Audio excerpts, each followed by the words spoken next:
Let's turn to our final guest of the day, John Huynh, Director of Social Justice for the Diocese of Des Moines and Catholic Charities. John, as always, thank you for coming on the Catholic Morning Show. Good morning, Bo and company. Thanks for having me on. Of course. So, as Lent winds down, what is the connection between the Lenten practices that we are hopefully have had plenty of opportunities to perform, and how does that connect with the Church's wider understanding of social justice and the common good? Hey, thanks. I think one of the things that can get missed among the three practices that we do in prayer, fasting, and almsgiving, that they're not just kind of sitting next to each other and disengaged from one another, but that they belong together in a very cohesive way. And what I mean by that, of course, is that we can do fasting and we can do almsgiving in and of themselves pretty well, I think. But without prayer to sort of tie them all together, those two other things can be discombobulated. So fasting, for example, can become kind of a self project.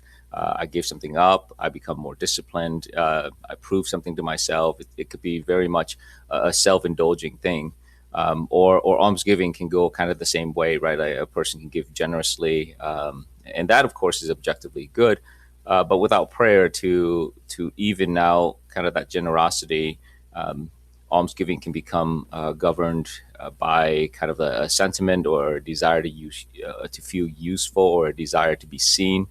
And prayer really anchors that, because prayer then places us really before God, and it reminds us that we aren't the source of all of the goods, not even of our own existence. We're receivers before we are actors in many ways.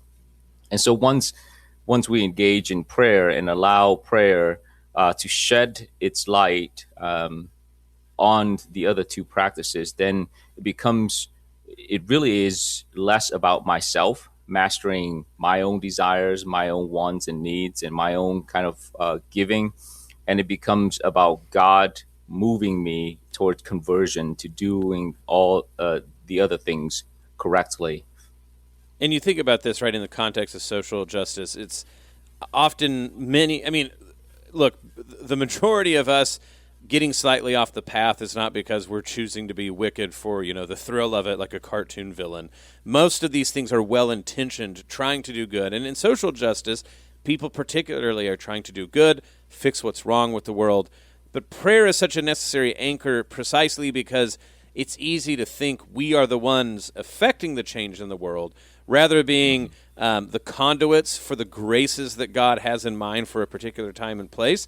But it seems also that we lose the idea that to do good and to try to address the difficulties in the world is a matter of our service to the Lord, and not, as it were, something that we construct or force with the strength of our own hands. Yeah, that's right. And I think, when we approach the kind of the needs of the world and the disorder, the pain, the injustices that we see, our desire can incline us to do things that are of our own kind of making, if you will. In other words, we see the things that needs to be done, and then we go, okay, well, this is what I'm called to do, but that's not necessarily the case. So, for instance, someone might be watching national news quite a bit and thinking, well, okay, I got to affect the change nationally. But often, if one takes it to prayer, one can then see and realize that perhaps the things that one is surrounded with, say at the parish or in family circles or friend circles, that there are other needs that are more immediate to myself in those circles that I'm called to serve, rather than doing something extravagant or at the national level or even international level. So prayer helps us then to kind of notice those things, right? Like, you may care about immigration issues and want to affect change at a very large level, but then there's an immigrant family at your parish that you see all the time and might be needing help. And is that what you're called to? And we can only know that if we take our time to be in prayer with the Lord and allowing the Lord to take us to where He's wanting us to go. Well, this is a very elemental, answer to a question people often have: is there's so many needs and there's so many social issues. How do I decide what to give to of my time, talent, and treasure? But that is to say, if we're not grounded in prayer, we're not going to be able to discern what it is that God wants for me today in this space, in my limited capacity and time on earth to do. And so prayer is often the linchpin missing for a, as it were, ordered and integrated life towards doing what we can when we realize that we can't do everything. And then how is it I discern to do what I am able to do? Yeah, I think that's right. Well, if prayer isn't present, one of two things usually happen. Either a person becomes really scattered and tries to respond to everything in the world at once, which usually leads to a kind of exhaustion or really frustration if things don't change. Or the person becomes really paralyzed because the scale of the need is simply too grand, too large.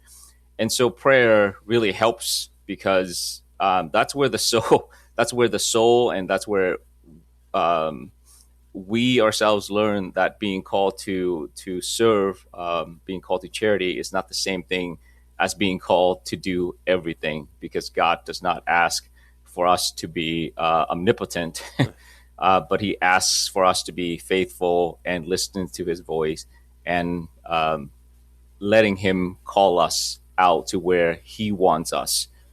Well, and I would even think that, that faithfulness, of course, is the idea that, yes, we're not called to be efficient, let alone omnipotent, but to be faithful. It's interesting, though, too, right, that in the same way, almsgiving and fasting are, as it were, counterweights to a prayer life that would become, as it were, off the rails. If prayer only becomes sort of like your self-help meditation time, that right. is often going astray too. But that is in the nature of the prayer, which is to say, we must learn to ask, what should I do? And that, I think, sometimes is what's missing in the prayer element that would then ground, as you say, almsgiving, doing charity, and being a part of the change of the world that we hope to see.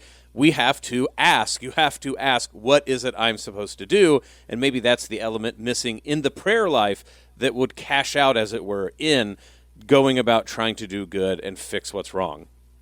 Yeah, and as cliche as it sounds, you hit it right there. Is often when we sit in prayer, it's us bringing our needs and our desires and everything else to the Lord, but do we listen?